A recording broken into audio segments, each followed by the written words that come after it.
Oi, Érica, boa tarde, tudo bom? Estamos aguardando, Josué já vai entrar para começarmos a nossa live. Boa tarde.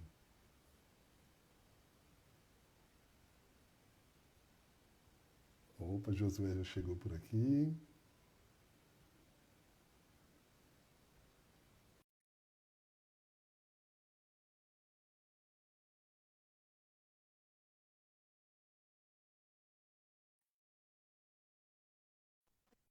Oi, Josué, E aí, Alan? Vou tirar tudo agora certo? o, vou tirar agora o som do tudo certo, meu irmão. Ok. Tá legal aqui o Pronto. enquadramento? Tá ótimo. Nos dois, tanto no Facebook quanto no Instagram.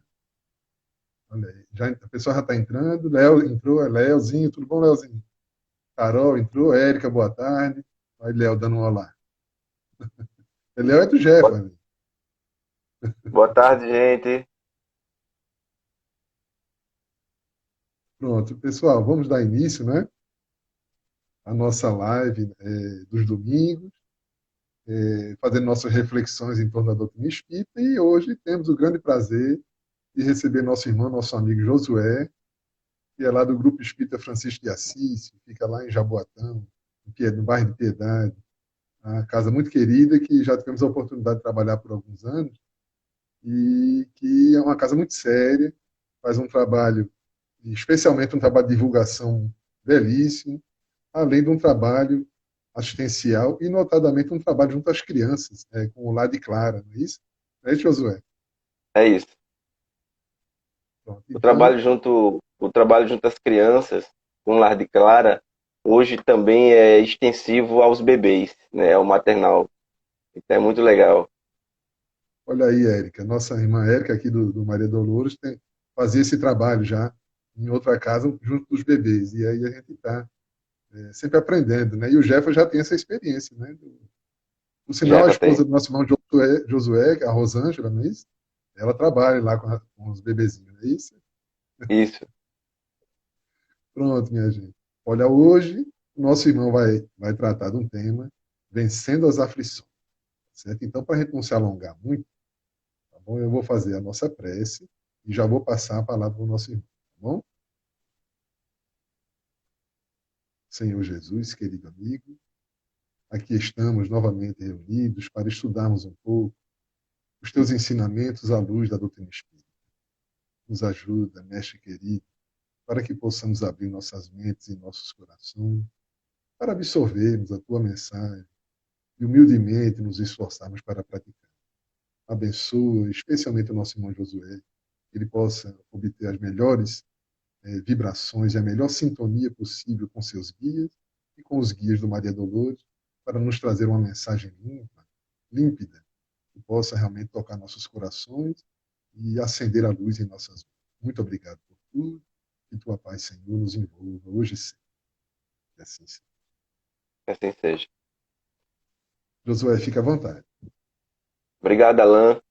Então, mais uma vez, boa tarde a todos, boa tarde a todas. É uma felicidade muito grande. O nosso tema de hoje, Vencendo as Aflições, é um tema perfeito para o momento que nós estamos vivendo. Nós temos conversado com irmãos e irmãs, Alan, nesses últimos dias, desde o início da pandemia, na verdade, que tem passado por muitos momentos de angústia, de aflições, desemprego, problemas familiares, processos complexos de vida. E é muito importante realmente trabalhar esse tema, inclusive quando a gente fala vencendo as aflições, nós ficamos um pouco, mas um pouco aflitos antes do início da live, porque eu estava sem energia elétrica, sem condição de ter Wi-Fi e faltando 15 minutos para dar início à live, quando nós esperávamos que não íamos poder estar aqui com vocês, a energia chegou. Então a espiritualidade, ela tem mil formas de se manifestar na nossa vida. E hoje nós vamos aqui falar um pouco sobre isso também.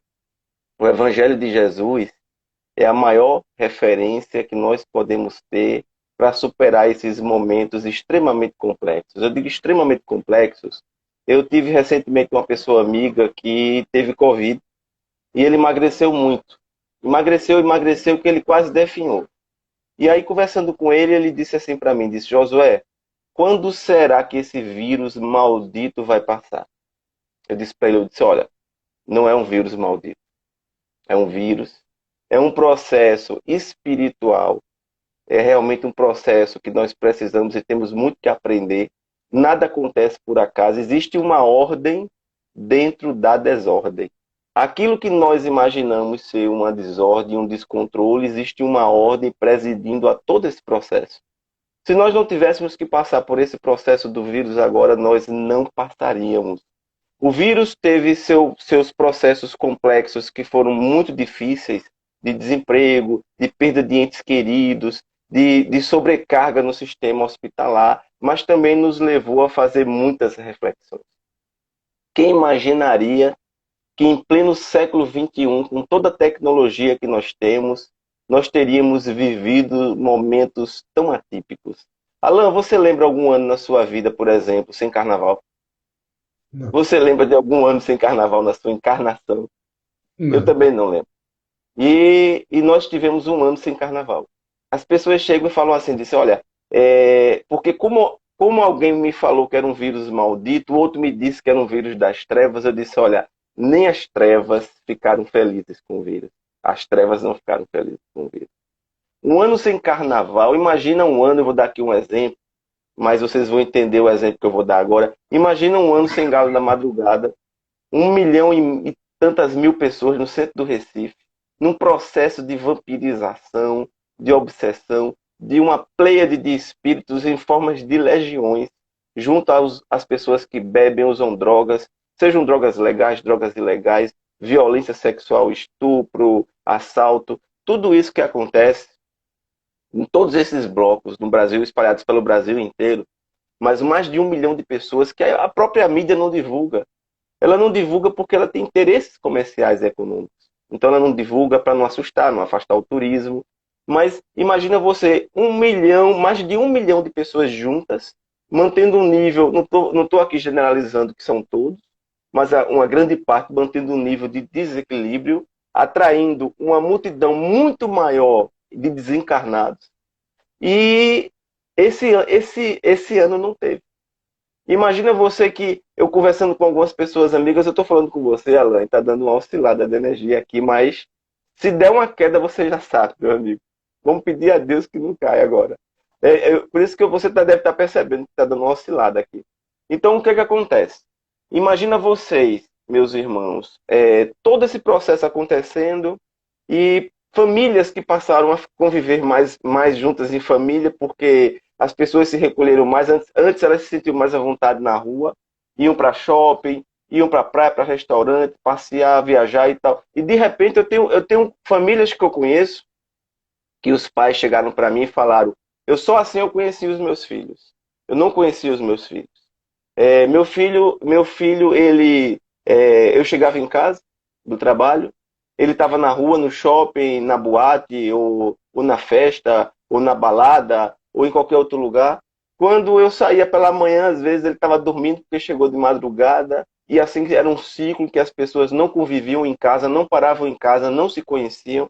E nós sabemos, e André Luiz nos explica, que a família é o verdadeiro altar dos reencontros sagrados do passado, dos desafetos, das dificuldades. E aí as pessoas não conviviam em família. Depois da pandemia, nós criamos o hábito. Nós estamos na rua, mas hoje ficamos inquietos quando demoramos na rua. Queremos voltar para casa. Então, muitas famílias começaram a entrar em atrito. Marido se desentendendo com a esposa, companheiro com companheiro, companheira com companheira, as pessoas se desentendendo, filho com pais. E todo esse processo foi agravando na pandemia. Por que é tão importante falar, Alan, sobre esse momento? Porque verdadeiramente o que nos dá suporte para conviver em família é o Evangelho, porque sem misericórdia, sem compaixão você não convive. Quando a misericórdia e a compaixão não faz parte dos nossos corações como sentimento, nós não conseguimos exercitar a tolerância. Então a pandemia nos convidou a esse recolhimento, onde através das lives, onde através desses trabalhos e tantos outros trabalhos, nós fomos criando formatos e canais para ampliar as oportunidades de conhecimento dentro do que nos traz o Consolador Prometido. Por que é tão importante conhecer principalmente o Consolador Prometido nesse momento? Existem passagens do Evangelho, Alan, que nós temos estudado e sem o auxílio do Consolador nós não conhecemos. Existe uma parábola chamada Parábola do Festim de Núpcias. Você conhece, não conhece essa parábola? E essa parábola é interessante porque ela vai falar de reencarnação, provas e expiações. Essa parábola vai falar de uma série de processos que nós vivenciamos. Em poucas palavras, Jesus vai falar tudo isso. Geralmente nós espíritas conhecemos essa parábola assim, daquele capítulo do Evangelho segundo o Espiritismo. Nem todos que dizem Senhor, Senhor entrarão no reino dos céus.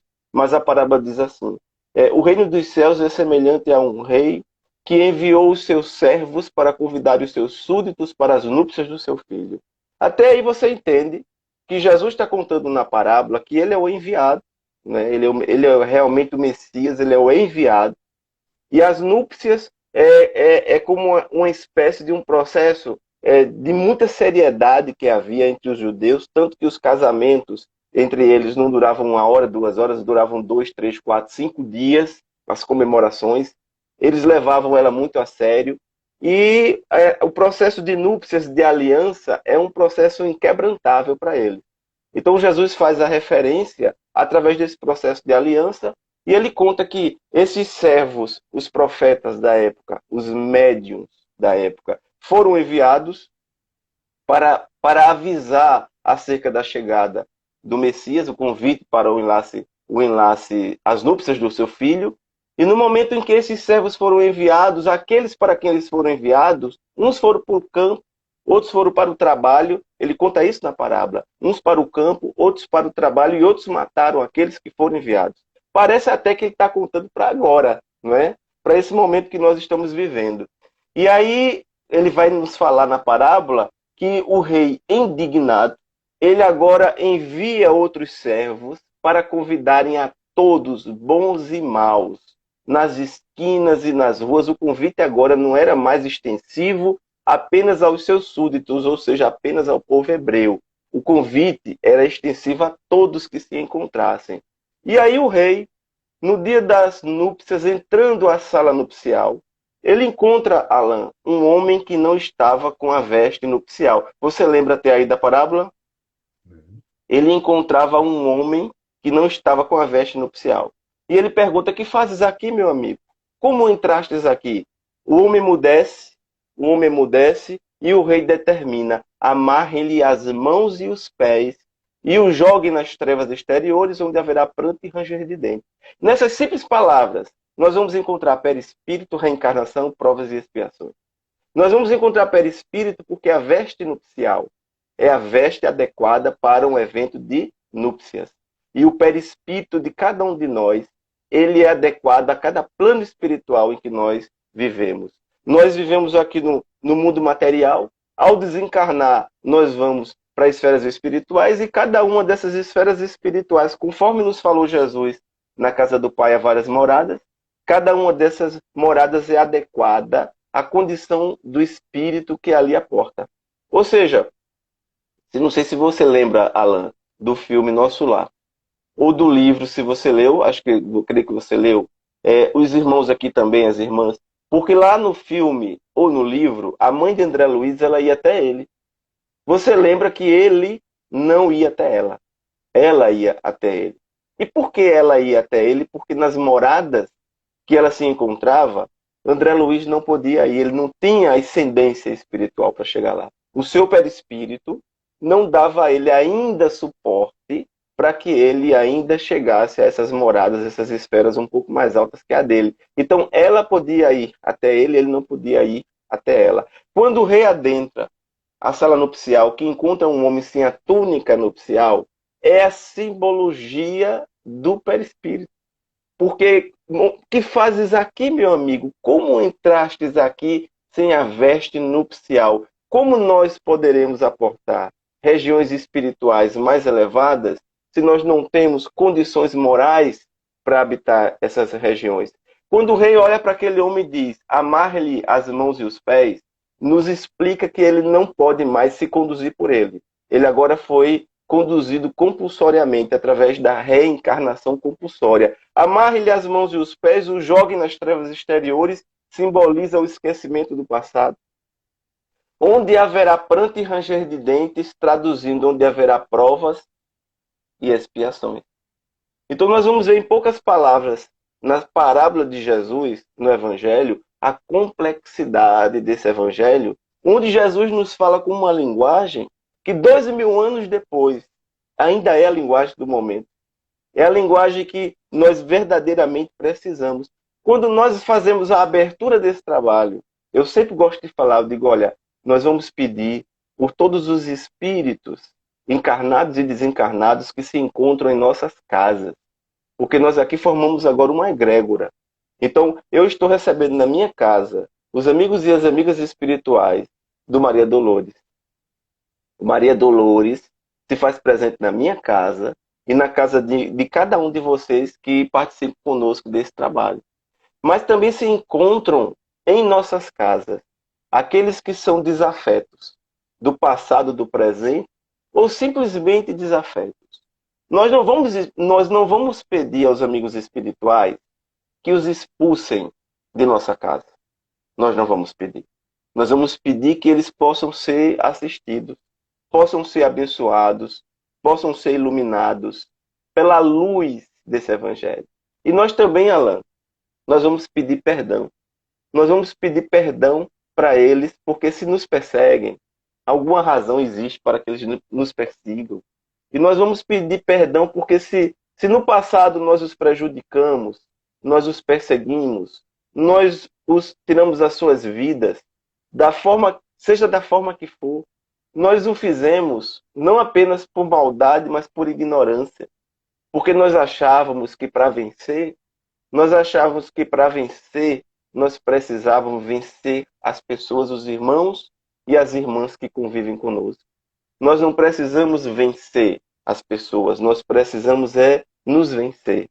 Hoje nós estamos trabalhando para nos vencer, para vencer as imperfeições dentro de nós. E nós os convidamos a compartilhar conosco desse trabalho, desse processo de espiritualidade em que nós, espíritos imperfeitos, tão imperfeitos.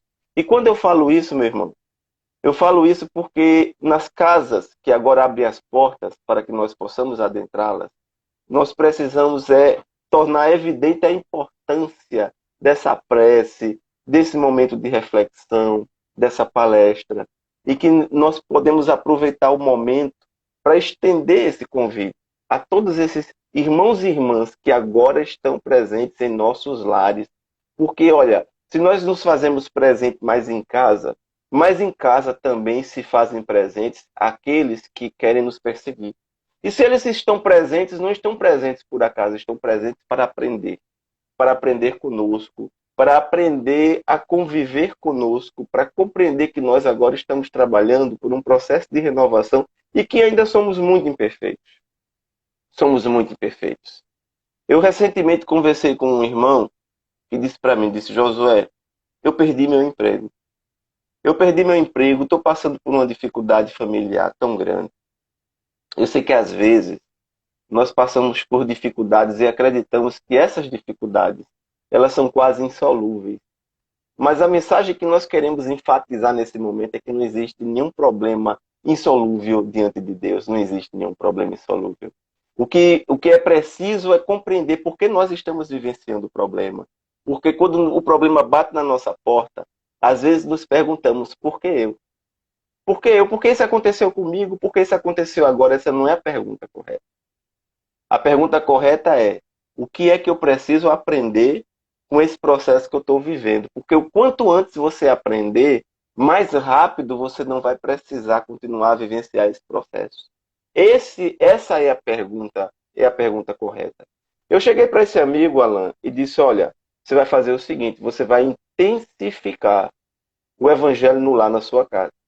Eu tenho certeza, Alan, que vocês em família estão diariamente fazendo esse evangelho no lar. Principalmente no período que nós vivenciamos, em que ficamos ainda mais reclusos, a intensificação do evangelho. Nós vamos intensificar o evangelho no lar e lembrar de uma frase do Cristo, pedi e dá-se-vos-á. Buscai e achareis, batei e abri-se-vos-á. Pois todo aquele que pede, recebe. Quem busca, acha. E a quem bate, abrir-se-á. Então, quando Jesus nos fala isso, buscai o reino dos céus e o resto vos será dado por acréscimo, ele está nos pedindo para priorizar o processo espiritual. Esse processo espiritual que nós precisamos aprender a compreender a sua importância na nossa vida. Então, eu cheguei para esse amigo e disse, olha, você vai intensificar o evangelho na sua casa. E através do evangelho que você vai intensificar, quando chegar próximo do momento de você dormir, você vai fazer uma leitura edificante e de preferência, porque tem pessoas que têm o hábito de dormir lendo. Eu mesmo, Alan, eu tenho um aparelhozinho semelhante a um tablet chamado Kindle. Então eu pego esse Kindle aí eu começo a colocar via USB ou então baixar via Wi-Fi alguns arquivos de livro para ele vou lendo. Ele não atrapalha minha esposa quando está dormindo porque ele é bem fosco. Eu não preciso ter luz acesa para ler. Aí na hora que você vai se aproximar do sono, é intensificar a oração, intensificar os bons pensamentos e a confiança que as forças espirituais da vida estão trabalhando para modificar aquilo que precisa ser modificado e que eu vou vivenciar aquilo que eu preciso vivenciar para aprender. E aí, no mundo espiritual, no momento do sono, quando você estiver dormindo, você vai ser visitado por seu amigo espiritual, pelos espíritos, aquilo que nós chamamos de anjo guardião, que muitas vezes nós esquecemos de agradecer a Deus e agradecer a Ele e nos acompanha sempre. E esse espírito, ele vai enviar para nós outros amigos espirituais que vão nos orientar. Ao despertar pela manhã, nós temos muitas respostas para inquietações em nossas vidas. Eu mesmo obtive várias delas ao acordar. Eu sempre trabalho muito com isso. E eu falo isso para vocês porque eu falo aquilo que eu vivencio. Ao acordar, eu geralmente acordo com intuições. Agora é preciso que você crie uma predisposição. A predisposição que vem nos ensinar é Jesus. Quando ele diz, busca o reino dos céus e o resto vos será dado por acréscimo. Eu lembro muito, não sei se é da sua época, viu, meu amigo? Tinha um casal chamado Jane e Arondi, que era um casal que cantava uma música. Não me diga que é da sua época, Alan. É. Então, tem um casal chamado Jane e Arondi, que tem uma música famosa chamada Não Se Vá, né? Não Se Vá. E eles se separaram, né? E aí o Arondi sofreu um acidente de carro, ficou em coma. E ele faz uma revelação em coma bem interessante. Ele diz que depois que ele saiu do coma, ele vivenciou uma EQM.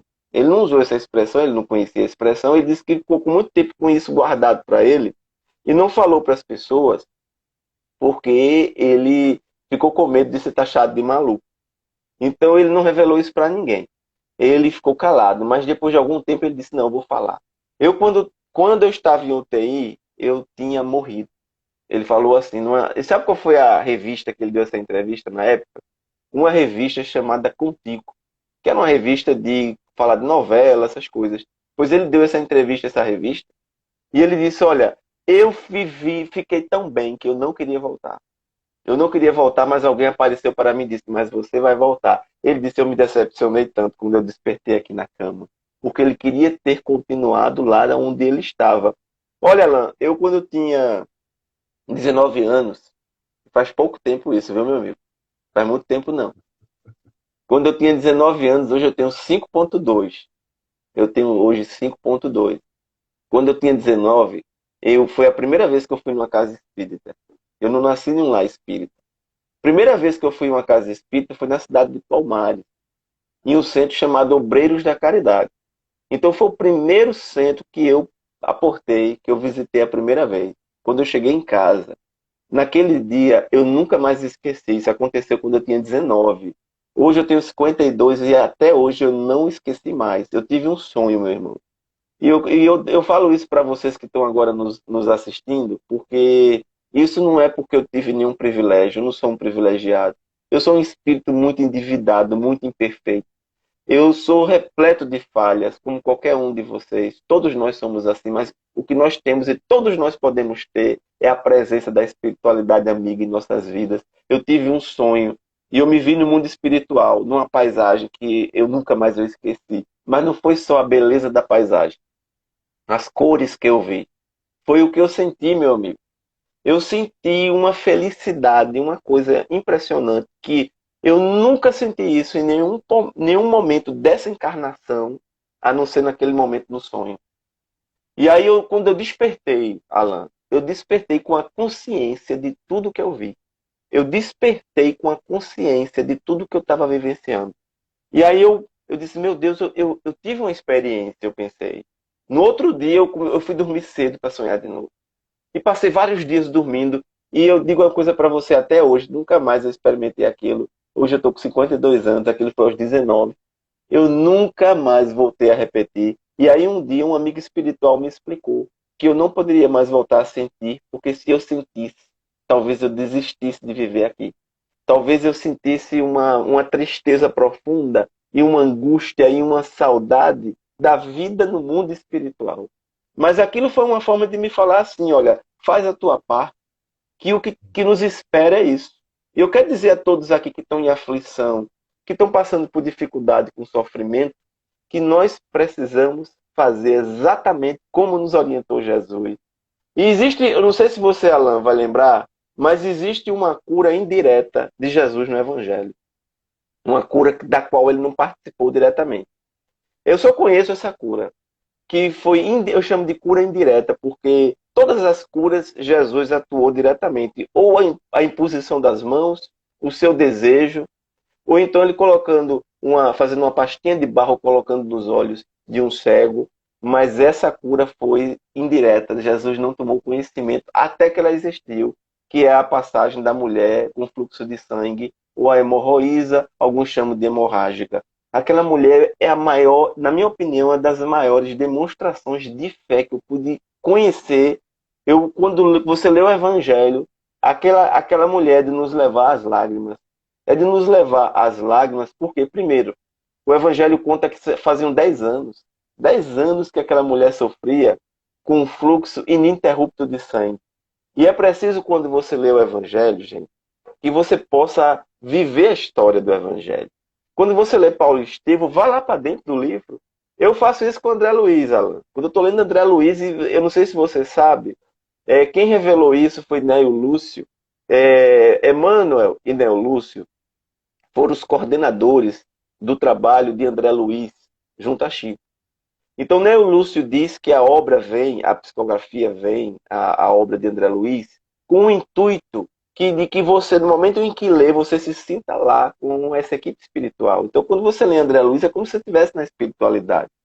É algo impressionante ler André Luiz, eu acho maravilhoso. E aí, o que é que acontece?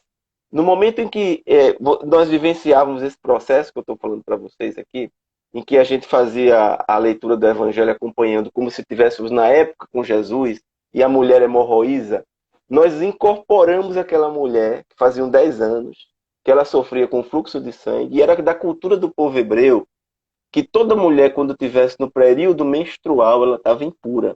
Eles tinham essa cultura, era uma cultura machista, é claro, mas a cultura deles era assim. A mulher chegou, a mulher está com fluxo de sangue, a mulher está impura, ela não pode tocar em ninguém. Então a mulher não tocava no marido, nos filhos, nas filhas, nos amigos, nas amigas, em ninguém. Porque se ela tocasse, aquele que ela tocasse ficava impuro e precisava passar por um ritual de purificação no templo. Então imagina isso por alguns dias, 5, 6 dias, 4, depende da mulher. Mas imagina 10 anos, meu irmão. 10 anos já dava vontade para ela de jogar a toalha. Qualquer um de nós, 10 anos, em uma época que você não tinha internet, você não tinha meios de comunicação, que você só sabia o que alguém lhe falava. E aquela mulher provavelmente não tinha amigos. Ela não tinha amigos, não tinha marido, não tinha namorado, ninguém com ela, porque onde ela chegava as pessoas se afastavam, porque eles sabiam que se ela tocasse em alguém, esse alguém ficava impuro. Então aquela mulher sofria demais. Um sofrimento do abandono, da solidão. Eu uso essa referência, sabe por quê, ela? Porque eu conheço muitas pessoas que eles se sentem, ou elas se sentem assim, nesse momento. Estão passando por uma sensação de abandono, de solidão. Porque da solidão existe uma diferença entre estar só e sentir-se só. Existem pessoas que se sentem só em meio à multidão, porque a multidão pode ser uma multidão que não totalmente desconhecida, indiferente a você. E há pessoas que se sentem assim. Então, aquela mulher, ela vivia realmente assim. Ela vivia realmente assim. Ela não só se sentia, mas ela vivia. E aí ela ouve falar que vai passando por ali um galileu, que por onde ele passava ele curava. E ela diz, e ela sentiu no íntimo dela, ela diz, ela deve ter pensado, é ele que vai me ajudar. É ele que vai me curar. E foi ao encontro de Jesus. E ela foi ao encontro de Jesus. Eu acho lindo esse momento, porque nesse momento, na passagem do Evangelho, ela toca. Não sei se você lembra, meu irmão. Ela tocou, não sei se você lembra, ela não toca em Jesus. Ela toca nas vestes de Jesus. Muitos não sabem por que ela tocou nas vestes de Jesus. Muitos acham que ela tocou nas vestes de Jesus porque ela não queria se identificar. Mas ela não tocou nas vestes em Jesus diretamente porque ela pensou com ela: meu Deus, eu quero me curar. Mas eu não quero me curar a qualquer preço. Eu não quero torná-lo impuro. Porque a cultura da época, nós sabemos que nenhuma mulher torna ninguém impuro porque ela está no período menstrual, tocando em alguém. Mas na época ela acreditava nisso. Ela mesma acreditava que ela tornava as pessoas impuras. E aí ela pensa: meu Deus, eu quero me curar. Olha, Alan, qualquer um de nós pensaria em tudo menos nisso. Nós pularíamos em cima de Jesus. Nós agarraríamos Jesus. Nós diríamos: olha, Senhor, eu sei que tu podes me curar e se estás impuro agora, vai resolver isso. Mas eu quero me curar. São 10 anos sofrendo. Mas ela não pensou assim.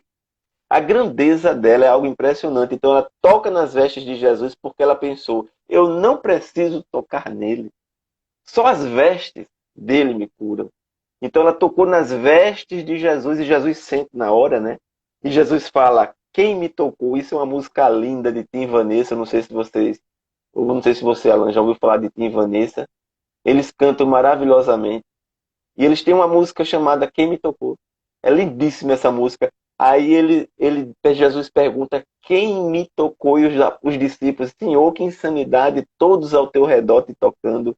Mas alguém me tocou diferente. Porque de mim saiu uma virtude, de mim saiu uma cura. E aí eles identificam que ela havia se curado através desse toque. Jesus olha para ela. É uma cura que Jesus não havia atuado diretamente. Bastou ela tocar em Jesus. Então, naquele momento, Jesus olha para ela e ele diz: minha filha, tua fé te curou. Nós precisamos, é aprender a tocar nas vestes de Jesus. Nós precisamos sentir a presença de Jesus em nossas vidas, porque Jesus se faz presente em nossas vidas. Tem uma passagem no Evangelho engraçada. Jesus diz assim, porque às vezes as pessoas nos perguntam: Alan, Jesus vai voltar? Você deve ter ouvido isso também. Jesus vai voltar? E aí um dia eu estava no Jefa, falando para as vovozinhas, e eu disse: olha, Jesus não vai voltar, porque ele nunca foi embora. Jesus nos falou que onde houvessem duas ou mais pessoas em seu nome, ele ali estaria. Então ele não vai voltar porque ele se faz presente aonde ele seja evocado verdadeiramente de sentimento, de coração, não simplesmente com as palavras da boca para fora, mas de coração. Aí eu falei: onde houvessem duas ou mais pessoas. Quando eu fui saindo da reunião, uma senhorinha me para na porta e disse: ô meu filho, como é isso? Eu moro sozinha, então Jesus não está presente na minha casa porque eu moro sozinha. Eu disse: minha filha, ninguém está só.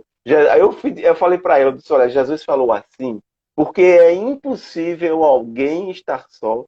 Você, para reencarnar, precisa ter um espírito de uma ordem mais elevada que assuma o compromisso de acompanhar toda a sua encarnação, inclusive um período dela no mundo espiritual, que nós chamamos ele de anjo da guarda. Ele acompanha sempre, então ninguém, é impossível, sem falar dos obsessores, sem falar dos perseguidores, que nós agradecemos pela oportunidade de ter a oportunidade de novamente compartilhar com eles, para podermos trabalhar os nossos erros do passado.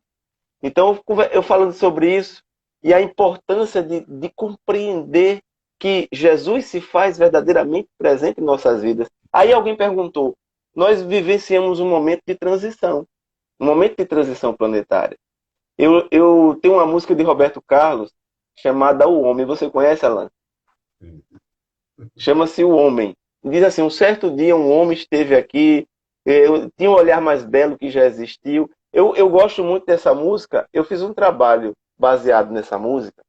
E esse trabalho a gente foi fazendo, fazendo. É muito linda essa música. E aí chegamos em um momento da música em que o cantor, que é Roberto, dizem, não sei se é verdade, foi Emmanuel que presenteou ele com a música e pediu anonimato. E aí Roberto mesmo assinou a música, Roberto Erasmo, se eu não me engano, foi isso. Bom, mas existe um momento na música em que ele diz assim: eu sei que ele um dia vai voltar e nos mesmos campos procurar o que plantou. Não é assim que diz a música? E aí eu disse: meu Deus, peraí, como é que eu vou falar isso agora? Eu sei que ele um dia vai voltar. Ele não vai voltar porque ele nunca partiu. Mas como que quer dizer a música? Eu passei uns 2 meses com essa inquietação, então eu trabalhava esse tema com a música somente até a estrofe da música. Tudo que aqui ele deixou não passou e vai sempre existir. Flores nos lugares que pisou e o caminho certo para seguir. Aí chegava nesse momento eu não falava porque eu não sabia explicar. Pois, meu amigo, lembra que eu falei no início que eu tinha muitas revelações quando eu dormia? Pois um dia eu acordei com a resposta. Você acredita? Eu acordei com a resposta do porquê disso na música. Aí, essa resposta é para você ver, e para os nossos irmãos e irmãs que nos acompanham agora perceberem, quando tudo chega no momento certo. Não chega no momento que eu quero. Eu queria que chegasse agora. Nós queremos tudo para agora. Não é nem para daqui a um minuto, é para agora. Não, não é assim. Tudo tem o seu tempo. Está lá em Eclesiastes. Há tempo de nascer e há tempo de morrer. Há tempo de plantar e há tempo de colher. Então há tempo para tudo. E aí há tempo também para chegar nessas respostas que precisam chegar. E aí eu comecei a trabalhar essa resposta e me reportou, veja só, viu? A orientação me reportou a parábola do joio e do trigo, porque Jesus conta que um determinado lavrador, ele plantou o trigo. Por que ele plantou o trigo? Porque o trigo dá trigo. O trigo alimenta, o trigo faz o pão. Eu acredito que na época ela não tinha tanto problema com glúten. E aí ele falava sobre essa questão do trigo, e à noite veio o inimigo e semeou o joio. Veja como é lindo, porque o joio, ele começou a aparecer com o trigo, e os funcionários do agricultor perguntaram: podemos arrancar o joio? Ele disse: não, deixa o joio crescer com o trigo, porque se arrancar o joio naquele momento, vem joio e vem trigo. Isso é reencarnação pura, meu irmão, porque nós somos o joio. Nós reencarnamos com os trigos da vida, como Francisco Cândido Xavier, Irmã Dulce, Madre Teresa, Martin Luther King, Mahatma Gandhi, tantos espíritos, Eurípides Bazanufo, Bezerra de Menezes. Então nós reencarnamos com esses trigos. O objetivo do Evangelho é que você se transforme do joio em trigo. E aí o dono da terra ele diz: olha, deixai o joio crescer com o trigo. Nós temos a oportunidade de reencarnar nas famílias que nós precisamos e temos como aprender. Às vezes alguém diz assim: olha, eu conheço uma família que tem um pai e a mãe são maravilhosos, mas tem um filho que é diferente, nem parece que é deles. É justamente por isso. É justamente a oportunidade que está recebendo de se transformar através desse processo tão, tão bonito. Joio e trigo é uma mistura. Não é só joio, não é só trigo, é uma mistura. E aí o joio vai crescendo com o trigo e o objetivo é que você se transforme, meus irmãos e irmãs, de joio para trigo. E aí quando chega um determinado momento, aí nesse determinado momento é que vai ser afastado o joio do trigo. Aí Jesus diz que o joio vai ser encaminhado para alimentar e o trigo para alimentar e o joio para queimar. Então, o que é que isso tem a ver com transição planetária? Isso tem tudo a ver com a transição e com a música de Roberto. Tudo, quando ele diz assim: eu sei que ele um dia vai voltar e nos mesmos campos procurar o que plantou. Eu sei que ele um dia vai voltar, não é ele voltar para que as pessoas passem pelo processo da ressurreição. Ele vai voltar porque vai chegar um momento em que você vai ser convidado a prestar contas das suas reencarnações. Você vai ser convidado a prestar contas das nossas reencarnações para saber se nós vamos continuar aqui nesse planeta com a perspectiva de um mundo de regeneração ou nós seremos obrigados a sair desse planeta para não causar um desequilíbrio entre aqueles que aqui vão continuar reencarnando e vamos para mundos mais atrasados, conforme Allan Kardec nos fala no Livro dos Espíritos, encarnação nos diferentes mundos. Então, na música, quando ele diz, eu sei que ele um dia vai voltar, e nos mesmos campos procurar o que plantou, e colher o que de bom nasceu. O que de bom nasceu do trabalho do Maria Dolores, Allan? O que de bom nasceu do trabalho do Maria Dolores? Quantas pessoas, meu irmão, chegaram no Maria Dolores? Eu ainda não conheço Maria Dolores, mas eu já sei dos frutos do trabalho do Maria Dolores. Quantos chegaram no Maria Dolores com depressão, com angústia, com síndrome do pânico, com ideias suicidas? Ouviram uma palavra de conforto, puderam voltar para suas famílias e conseguir mais algum tempo na encarnação? Quantos se desequilibraram em algum momento na vida, olharam aquela casinha simples, eu não sei, eu digo que eu não sei onde é o Maria Dolores, mas eu imagino que seja um espaço aparentemente simples, eu digo porque nesses espaços aparentemente simples, tem trabalhos maravilhosos, como teve um lá em Pedro Leopoldo e outro em Uberaba, que daquelas casinhas simplórias surgiram trabalhos de luz muito fortes. E aí as pessoas que chegaram no Maria Dolores, eu estou usando Maria Dolores como referência, chegaram no Maria Dolores encarnados em desequilíbrio, espíritos passando por processo, espíritos encarnados por duras provas e com assédio, e lá esses espíritos que os acompanhavam puderam passar pelo processo do esclarecimento, puderam receber a mensagem do Evangelho. Não sei se Maria Dolores tem trabalho com evangelização infantil. Tem ela? Não, ainda não. Tem trabalho com crianças? Já não. Ainda não, Ainda né? E tem campanha do quilo, não? não. Porque, veja, a Não. nossa estrutura ainda está começando, sabe? Nós É. temos Quais são as alguns trabalhos. tarefas? Olha, temos as reuniões públicas, o estudo, tem o trabalho de mediunidade, o passe, e temos algumas atividades de assistência à criança, mas não nas nossas dependências. Sim. Em Às vezes abrigos. não tem um espaço, né? Não tem, é muito pequeno, não dá. Sim. Mas veja que coisa linda. É um trabalho que está na sua fase de semente, já está florescendo. Isso. Já tem irmãos e irmãs que chegaram lá no Maria Dolores e puderam se melhorar graças a esse trabalho. Eu pergunto a quem nos escuta, tem preço esse trabalho? Então, quando na música ele diz, e colher o que de bom nasceu. O que de bom nasceu desse trabalho? É o que transforma as pessoas, é o que transforma nossas vidas. E colher o que de bom nasceu, chorar pela semente que morreu. A semente que morreu na música não é o espírito, porque o espírito é imortal, o espírito não morre. Mas é a semente do evangelho que foi plantada nos corações, que recebe essa semente, mas que para florescer, ela só pode florescer quando ela é regada. E ela precisa ser regada não com a água, mas com a água da compaixão, da misericórdia, do perdão. É essa semente que vai crescer em nossos corações, através da semente da compaixão, da misericórdia e do perdão. Chorar pela semente que morreu sem florescer. Aí na música ele ainda fala, mas ainda é tempo de plantar.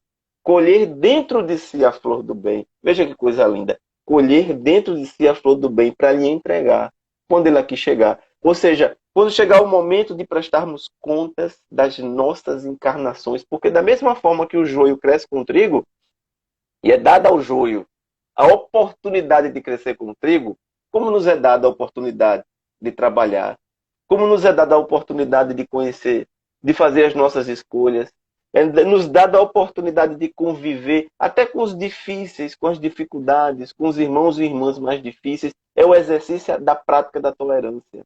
E aí o joio vai crescendo com o trigo, mas vai chegar o momento, aí vai chegar o momento.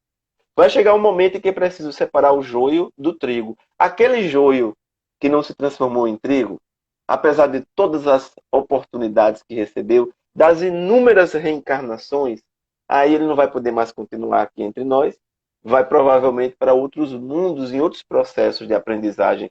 É interessante fazer o link, e eu senti esse link, viu, Alan?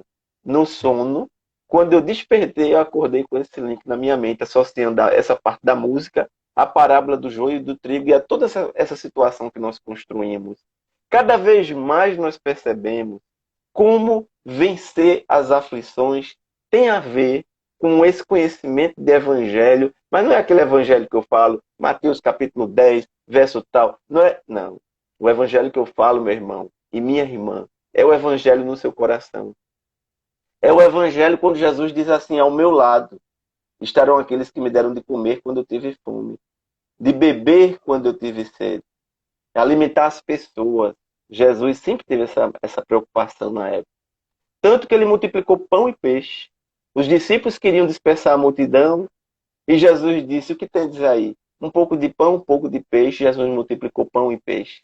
E Jesus fala: ao meu lado estarão aqueles que me deram de comer, de beber. Jesus não se preocupa com bajulação, com puxa-saquismo. Jesus não nos diz que aqueles que estarão ao seu lado eram aqueles que gritavam o seu nome, que cantavam o seu nome, que faziam longas orações, que ficavam de joelhos, que se martirizavam. Jesus não fala isso. Jesus fala daqueles que o alimentaram quando teve fome e quando teve sede. Nós vamos percebendo, esmiuçando o evangelho, Alan, como esse evangelho ainda é um desconhecido de nossas vidas. Todas as vezes eu participo de eventos e as pessoas perguntam assim: e Maria? Eu costumo dizer que Maria é nossa mãe. Maria, Nossa Senhora, é a mãe de todos nós, é a representação da mãe de todos nós. E tem uma cultura que diz assim: Maria intercede por nós? Maria intercede por nós, sim. O Evangelho fala isso. Você sabe qual é a passagem do Evangelho que fala isso, meu irmão? É muito claro no Evangelho, em João, se eu não me engano, o capítulo é o 2º, quando nas bodas de Canaã, falta vinho num casamento, que aqueles casamentos duravam vários dias, e Jesus está lá e Maria chega para ele e pede a ele para ajudar. E Jesus olha para ele e diz: mulher, não é chegado o meu momento. E aí alguns dizem assim: por que Jesus chamou ela de mulher e não de mãe? Jesus chamava ela de mãe muitas vezes. Mas Jesus diferenciava e ela entendia. A mãe, olha, minha irmã Dora, é Dora lá do Jefa, Alan. Ela botou aqui: é nossa advogada, é assim. E aí, a diferença que Jesus fazia era quando ele falava com a mãe, quando ele falava com o Espírito. O Espírito de Maria era um Espírito também, um Espírito de muita luz. E ele disse: mulher, não sabes que não é chegado esse momento, meu momento, porque ele estava se referindo ao Espírito no corpo que tinha conhecimento do seu trabalho. Ele não estava se referindo à mãe. Quando ele está na cruz, que ele sabe que são chegados os seus momentos aqui no planeta, ele olha para Maria e diz: mãe, eis o teu filho, se referindo a João, evangelista. Filho, eis a tua mãe. Ele estava confiando a sua mãe aos cuidados de João e João aos cuidados da sua mãe. Naquele momento, ele estava falando com a sua mãezinha. Mas naquele início ele disse: mulher, não sabes que ainda não é o meu momento? É como se ele dissesse: não é chegada a hora de começar o trabalho, mas ela pede e ele faz. E ele transforma a água em vinho. Veja como isso é lindo. Porque não era o momento dele iniciar o seu missionato, mas ela pede e ele não recusa o pedido da sua mãe. Então ele transforma a água em vinho e leva alegria a todas aquelas famílias que ali se encontravam. Eu acho como é bonita essas passagens do Evangelho, porque nós só podemos esmiuçá-las à luz da terceira revelação. Quando nós passamos a mergulhar nesse Evangelho, é esse o objetivo da nossa live, meus irmãos e minhas irmãs, é que nós possamos esmiuçar esse Evangelho no nosso sentimento, que nós possamos compreendê-lo para que os momentos mais difíceis aqui, eles vão passando, e eles vão passando semelhantes àquele processo da mulher hemorroísa que passou 10 anos de sofrimento, depois de 10 anos. E ela encontrou finalmente a cura. Mas ela encontrou a cura quando ela encontrou Jesus. Jesus em nossas vidas é a referência que nós não podemos desconhecer. Todas as vezes que nós falamos em Jesus, algumas pessoas acham: isso é pieguismo, isso é religiosismo. Isso não é religiosismo, isso é religiosidade. Isso, quando nós falamos em evangelho, nós não falamos no livro escrito, porque evangelho significa boa nova. E o evangelho de Jesus ainda é a boa nova, porque ele ainda é um grande desconhecido de nossos corações. E esse evangelho, ele opera profundas transformações. Eu tenho acompanhado, Alan, inúmeras pessoas nas casas espíritas que eu visito, nas casas espíritas que eu vou fazer palestra, acompanhar, muitas histórias, muitos processos, muitas pessoas que nos procuram, vêm conversar conosco e superam os seus momentos de dificuldade através da persistência nesse evangelho e recebem orientações das mais variadas formas. Meu irmão e minha irmã, nos momentos de dificuldade da sua vida, não se inquiete. Eu lembro muito de Francisco. Eu ainda tenho uns 5 minutos. Tem. Tenho. Eu vi você entrando aqui no Face, no Foi. StreamYard aqui agora. Eu digo, já está chegando a hora. Então Eu fica à tenho 5 minutos vontade. ainda. É, pode Então, passar também. eu vou pedir a vocês, meus irmãos, que prestem atenção no que eu vou falar agora. Preste atenção no que eu vou falar agora. Francisco de Assis, por onde ele passava, ele tinha um magnetismo. Esse magnetismo, até hoje, as pessoas que vão a Assis, na Itália, sentem a presença de Francisco e a energia daquele local. Sempre naquele ambiente, ainda existe até hoje. As pessoas dizem assim, olha, quem vai ao Vaticano, né, vê, não sente a energia que sente quando vai a Assis. Então, quando as pessoas vão a Assis, que vê aquela porciúncula, aquele espaço pobrezinho que ele vivia, ele era conhecido como pobrezinho de Assis, o pobrezinho de recursos materiais, porque de recursos espirituais era um gigante. Diz o mundo espiritual que maior do que Francisco, só Jesus e Maria. Francisco é o espírito mais iluminado que pisou nesse planeta depois de Jesus e nossa mãe. Imagina você que as mães, na época de Francisco, elas não queriam que seus filhos fossem ver Francisco. Elas não queriam que seus filhos fossem ver Francisco porque eles iam e não queriam mais voltar para casa. Eles, apesar de terem, na maioria das vezes, porque era uma época de muita pobreza, mas muita riqueza nos palácios, havia os palácios e os castelos, elas diziam, meu Deus, eu tenho ouro, tenho prata, e meus filhos que poderiam ter tudo vão ver esse mendigo, ficam por lá e não querem mais sair. Imagina você, repleto de dor, de sofrimento, de angústia, de solidão, passando por processos graves. Eu conheço pessoas que têm muitas riquezas materiais e fazem tratamento de depressão profunda e não conseguem encontrar, porque não dá às vezes para encontrar simplesmente tudo na caixa de uma medicação. É preciso a caixa da medicação. É preciso para trabalhar o aspecto material, mas é preciso saber a origem daquela angústia, daquela inquietação, a origem de todo aquele processo. E aí aqueles jovens iam ver Francisco, não queriam mais voltar para casa, porque ele sentiu suas vidas preenchidas, suas vidas vazias, só com a presença de Francisco. E aquelas mães ficavam indignadas até que elas iam também ver Francisco. Quando elas iam ver Francisco, que se aproximavam dele, aí elas diziam, agora eu entendi porque meu filho não quer mais voltar para casa, porque eu também não quero. Eu quero ficar com ele. E eles iam pedir, se tornavam também pedintes junto a Francisco. Isso eu estou falando de Francisco. Imagina de Jesus. Imagina Jesus, a inspiração de Francisco. Porque Francisco foi João Evangelista que acompanhou Jesus, que reencarnaria ali na Úmbria, onde teria a missão e o compromisso. E hoje, essa equipe, essa pleiade de espíritos franciscanos, não é à toa que o Papa Bergoglio, na hora de escolher o pseudônimo, escolheu pela primeira vez, né, o pseudônimo de Francisco. Uma coisa linda, o trabalho da espiritualidade. E Divaldo nos revela que ele é acompanhado por equipes franciscanas, realmente. É um Papa que vem realmente fazer uma profunda transformação no seio da igreja. É uma luta muito grande, não é fácil. Ele enfrenta grande oposição dentro da própria igreja, porque ele mexeu com as estruturas da igreja. Mas ele tem um apoio dos franciscanos.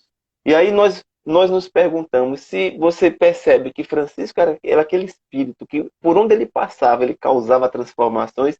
Imagina Jesus em nossas vidas. E pai Josué, mas eu não tenho Jesus na minha vida. Como você não tem Jesus na sua vida? Lembra do que eu falei? Que a cura veio indiretamente da mulher hemorroísa? Nem Jesus participou diretamente na cura, foi ela que foi ao encontro de Jesus. O nosso convite na tarde de hoje é para que nós possamos ir ao encontro de Jesus. Os caminhos são muitos. O Maria Dolores é um desses instrumentos de caminho para nós, nesse trabalho aí na cidade de Caruaru. É mais um ponto de luz que eu peço muito a Deus que todos possam perceber o grande compromisso que repousa em todas essas mãos que estão nesse trabalho e à frente desse trabalho. Eu tenho certeza, meu irmão, que todos vocês têm muita consciência desse compromisso e da importância desse trabalho e que as bênçãos do Evangelho possam sempre se fazer presente em nossas vidas e que nesse momento, nas nossas casas, o mundo espiritual, as equipes espirituais que se fazem presentes, possam abençoar todos que se encontram em nossas casas, independente de quem sejam e do porquê de estar em nossas casas, que possam receber as bênçãos de Jesus. muita paz para todos e todas. Ok, Josué. Olha, antes de terminarmos, a gente teve vários comentários aqui, pessoal concordando com sua fala, acrescentando algumas opiniões, e teve a nossa irmã Tami, ela colocou, perguntou, Josué, quando você fala em intensificar o evangelho, você está falando em fazer mais vezes durante a semana? Ela perguntou, você gostaria de esclarecer? Gostaria sim. Quando eu falo de intensificar o evangelho, é fazer, além de fazer mais vezes, fazer de corpo e alma. Porque às vezes só fazemos de corpo. Às vezes estamos presentes no evangelho, mas a mente está lá fora. Às vezes você se sente, tem um problema, eu não estou recriminando quem passa por isso. Às vezes você está com um problema, está lhe incomodando tanto, que a mente não consegue focar no evangelho. E aí é preciso que você, naquele momento, compreenda que você precisa estar de corpo e alma. Por isso disse Jesus, buscai o reino dos céus e o resto vos será dado, porque o resto é acréscimo. Eu contei aquela minha experiência, eu vou contar aqui para... Tami, Tânia, Tami, Tami. Veja só, Tami, eu vou contar para você um fato que aconteceu nos Estados Unidos, é um filme, um livro chamado 15 Minutos no Paraíso. É rapidinho, vamos lá. tá 15 certo. Minutos no Paraíso é um filme e um livro e a história de um pastor. Esse pastor, ele vinha de um congresso de pastores, sofreu um acidente de carro. Eu estou correndo por causa do tempo, viu? Ele sofreu um acidente de carro, ele foi considerado morto, mas um amigo dele, pastor, ia passando nas imediações, percebeu que ele estava mexendo, então os paramédicos chegaram, levaram ele para... conseguiram transportar ele com oxigênio, com tudo que tinha que fazer. E aí no caminho, a Tami, ela se eu não me engano, é de Fernando de Noronha, né? Ela pode até confirmar aqui. Ô, minha irmã, que bênção ver você aqui presente conosco. E aí o que é que acontece? No caminho do hospital, ele estava ainda encarnado. E aí esse pastor, depois de vários meses sofrendo, passando por dificuldade, se recuperando, ele desperta e desperta deprimido. Ele não quer mais viver, a mulher dele chega, os filhos, mas olha, você tem uma esposa maravilhosa que esteve do seu lado, filhos maravilhosos, ele não queria mais viver. Aí, depois de muito tempo, deprimido, sem vontade de viver, olha, a José botou aqui, eu tenho um livro. Depois de muito tempo sem vontade de viver, um pastor amigo dele chega lá e diz assim, mas por que você está assim? Ele diz, olha, eu vou contar para você, não contei isso para ninguém. Eu morri e fui para o céu. E aí vi meu pai, minha mãe, vi amigos, vi pessoas Tami tá escrevendo aqui, ó, faço parte do Lar da Redenção. Muito bem, minha irmã. Ontem, então, nós estivemos juntos aqui na live do Lar da Redenção. Você devia estar presente também. E aí ele disse, eu vi pai, mãe, irmão, amigos, pessoas que já estavam lá, e foi uma felicidade tão grande, eu não queria mais voltar.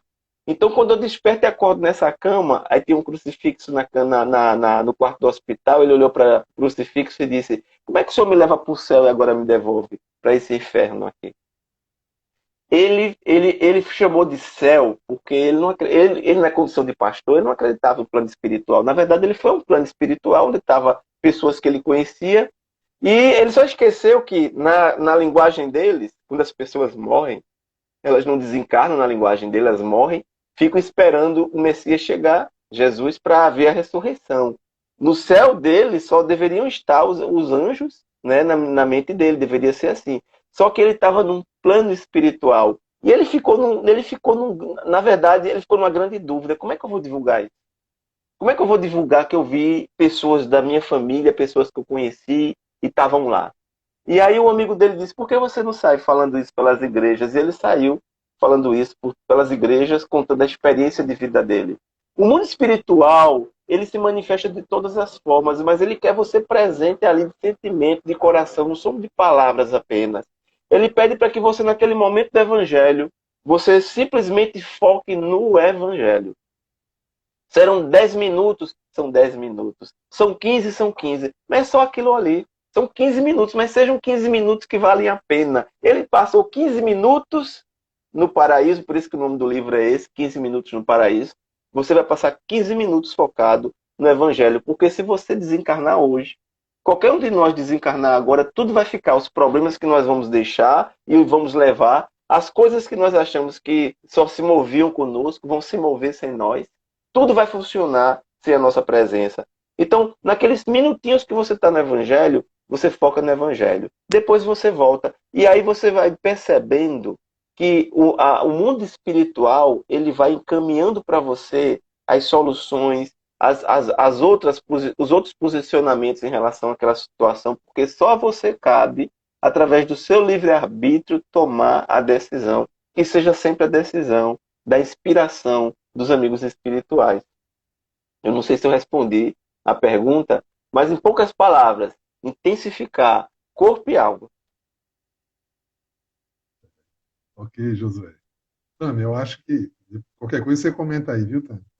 Mas, gente, a gente vai se preparando para encerrar, agradecendo de coração a presença do nosso irmão Josué, que é um amigo querido, e sempre que a gente o convida, ele está sempre disponível, assim, com a maior boa vontade para participar conosco. E estamos já combinando, porque a gente já está planejando nossa volta presencial, sabe, Josué? Estamos organizando. Depois a gente vai dar a notícia. Sim. E assim que. Eu só E espero assim que que. você não deixe de fazer esse trabalho também, porque Ah, esse sim. trabalho das lives ele é muito importante, né? É. Provavelmente, eu não sei se Tami falou que é do Lar da Redenção, mas eu não sei se ela está lá sempre presente fisicamente. Mas tem muitas pessoas em vários locais. Eu participei de uma live e alguém depois escreveu para mim, eu estou nos Estados Unidos. Essa é uma brasileira que estava nos Estados Unidos e estava acompanhando a live. Então, esse trabalho, eu vou dizer, realmente é uma bênção do mundo espiritual, um presente para nós. Verdade, verdade. Aí vamos ver se a gente consegue, né, ver a parte técnica para Conciliar, né? conciliar, né? Acho que dá. A gente saiu do zero para fazer esse trabalho. A gente não tinha nada, começou a fazer. Então vamos E vou trabalhar dizer, para viu, conseguir. Alan, você tem uma criatividade, porque essa engenharia que você me ensinou aqui, eu nunca vi. Eu não tinha visto. Você, olha, o notebook, o celular, isso aqui é uma engenharia. Pode acreditar. É isso aí. Olha, meu amigo É, Renan, um abraço para você, meu amigo. Que Deus continue lhe iluminando sempre. pronto, ok. Então, gente, então a gente agradece a todos, né, pela presença. Olha, também está falando, ainda não voltamos presencialmente, mas as lives nos fortalecem bastante, realmente. Verdade. E realmente eu acho que elas vieram para ficar. A gente vai continuar fazendo, vamos unir agora o presencial com o virtual, né?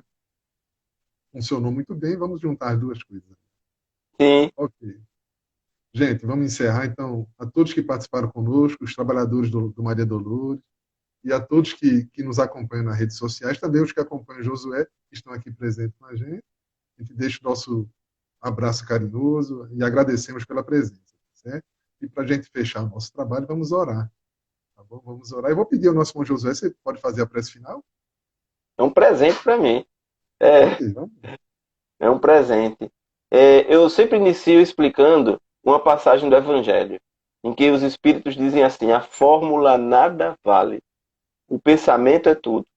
Orai conforme vossas convicções, um bom pensamento vale mais que numerosas palavras que não ditas do coração. Ou seja, no momento da prece, agora nós vamos usar as palavras, mas palavras que vão trabalhar os nossos sentimentos. Às vezes, Alan, é como aquela música Romaria. Naquela música que ele fala assim, sou caipira, pirapora nossa. E ele fala na música que ele não sabia orar, mas ele só tinha o seu olhar. Então, a música, o poeta já nos diz que o sentimento é fundamental. Então, que essas palavras agora possam se expressar os nossos sentimentos. Querido Jesus, te agradecemos por essa oportunidade de nos encontrarmos aqui, encarnados, desencarnados, a todos nós, irmãos e irmãs, que possamos compreender a grandeza da tua assistência, do teu trabalho amoroso junto a nós, da oportunidade que nós temos através da reencarnação. Que o teu evangelho possa se fazer presente em todos nós, em nossas vidas, em nossas casas, mas verdadeiramente em nossos corações. Que assim seja. Assim, sim. Graças a Deus. Então, pessoal, uma boa noite para todos. Josué, a gente se fala no estúdio, tá certo? Até a Vamos próxima. lá. Até a próxima.